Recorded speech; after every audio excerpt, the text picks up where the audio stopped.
ಮಾಡಿಕೊಳ್ಳುವ ಸಂತೋಷ ಉಕ್ಕಿ ಹರಿತಾ ಇದೆ ನಮಗೆ. ಸಾವುಕಾರ ದುಡ್ಡಿ ಮಾರೋ ದೊಡ್ಡನಲ್ರಿ ಅಪ್ಪ ಅವ. ನಮಗ ನಿಮ್ಗ ಕ್ವಾಟ ಶಾಖ ಇನ್ನೂ ಮರ್ದಿಲ್ರಿ ಅಪ್ಪ. ಈಗ ಏನಾದ್ರೂ ನೆಟಾಯಿಸ್ತೀನಿ ಮಾತ ಮದುವೆ ಮಾಡುವ ಅಂದ ವಿಚಾರ ಈಗ. ಲೇ ಕುಲಕರ್ಣಿ, ಬಾಯಿಗೆ ಬಂದಂತೆ ವಿಷ ಸರ್ಪ ಹೆಡೆ ಎತ್ತಿ ಹೊಡೆಯುವುದು ಬಿಟ್ಟಿದೆ ಅಂದಾಗ ಯಾರನ್ನ ಯಾವ ಸಂದರ್ಭದಲ್ಲಿ ಯಾವ ರೀತಿ ಹೇಗೆ ಮಣ್ಣು ಮುಟ್ಟಿಸಬೇಕೆಂಬುದು ಈ ಛಲಗಾರ ಛತ್ರಪತಿ ಪೃಥ್ವಿರಾಜನಿಗೆ ಚೆನ್ನಾಗಿ ಗೊತ್ತು.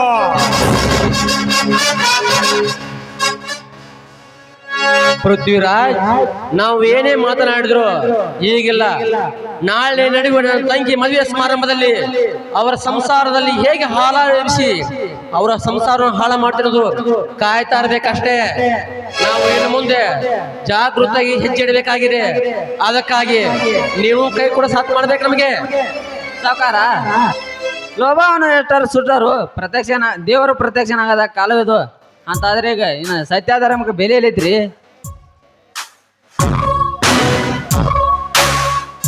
ನೋಡು ಕುಲಕರ್ಣಿ, ತುಂಡು ಚಿಕನ್ ಹಾಕಿದರೆ ನಾಯಿ ಕೂಡ ನಮ್ಮ ಬಾಲ ಬೆಚ್ಚಿ ಬರ್ತದೆ ಅಂತದ್ರಲ್ಲಿ ಈ ನನ್ನ ಮಕ್ಕಳು ಬರೋದಿಲ್ಲ ಬಿಡ್ತಾವ. ಅದಕ್ಕಾಗಿ ಇವರ ಮುಂದೆ ಏನ್ ಬೇಕಾದ ಸಲ್ಲಿಸ ಆಸೆ ಹಚ್ಚಿದರೆ ಅವರ ಆಸ್ತಿ ನಮ್ಮ ಕೈವಶವಾಗಿ ಇಡೀ ನಮ್ಮ ಫ್ಯಾಕ್ಟ್ರಿ ಕಟ್ಟಲು ಸಹಾಯವಾಗುತ್ತದೆ. ಅಂದಾಗ ನನ್ನ ತಂಗಿಯನ್ನು ಮದುವೆ ಮಾಡಿಕೊಳ್ಳಲು ನಾನು ಹಿಂಸರಿಯೋದಿಲ್ಲ. ನನಗೆ ತಂಗಿ ಹೋದ್ರೂ ಚಿಂತೆ ಇಲ್ಲ, ಆದ್ರೆ ಫ್ಯಾಕ್ಟ್ರಿ ಆಗಲೇಬೇಕು. ಜೈರಾಜ್, ಹಸಿದ ಹುಲಿಯಂತೆ ಹೊಂಚು ಹಾಕಿ ಕುಳಿತ ಪ್ರಾಣಿ ಪಕ್ಷಿಗಳನ್ನ ಹಾರಿ ಜಿಗಿದು ರಕ್ತ ಕುಡಿಯುವ ಕಟುಕ ನಾವು. ಅಂದಾಗ ಪತಿರೊತೆ ಮುಂಡೆ ಆಗೋದು, ಈ ಶ್ರೀಮಂತರ ಜೊತೆ ನಂಟಸ್ತಿಕೆ ಬೆಳೆಸೋದು ಎರಡೂ ಅಂದ.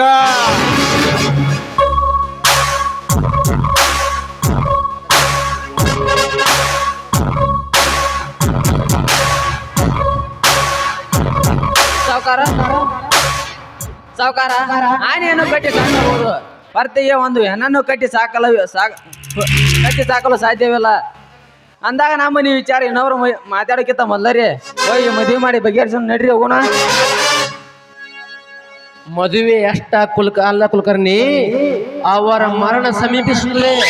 ಅದಕ್ಕೆ ನಾವು ಜಲ್ದಿನೇ ಹೋಗೋಣ.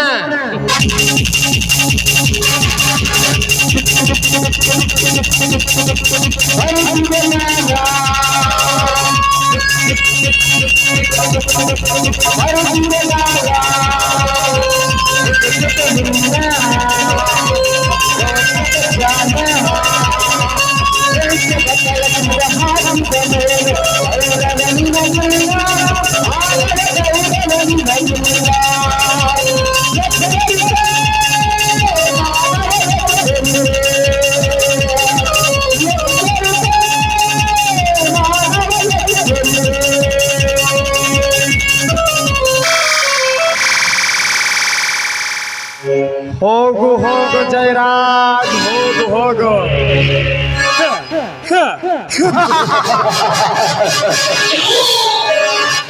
ಆ ಅರ್ಜುನನ ತಮ್ಮ ಶಂಕರ್ ಬಂದು ಕೇಳಿದಾಕ್ಷಣ ನಿನ್ನ ತಂಗಿಯನ್ನು ಅವನಿಗೆ ಮದುವೆ ಮಾಡಿಕೊಂಡು ಕಳಿಸಿಕೊಡ್ತೇನೆ ಅಂತೇಳಿ ಸಂತೋಷದಿಂದ ಹೊರಟಿದೆಯಲ್ಲ.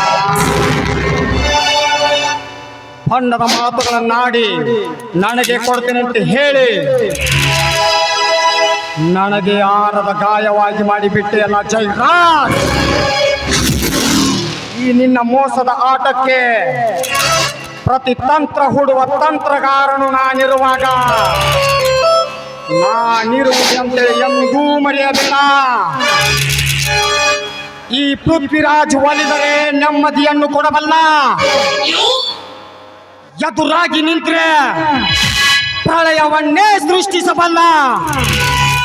That is Prithviraj.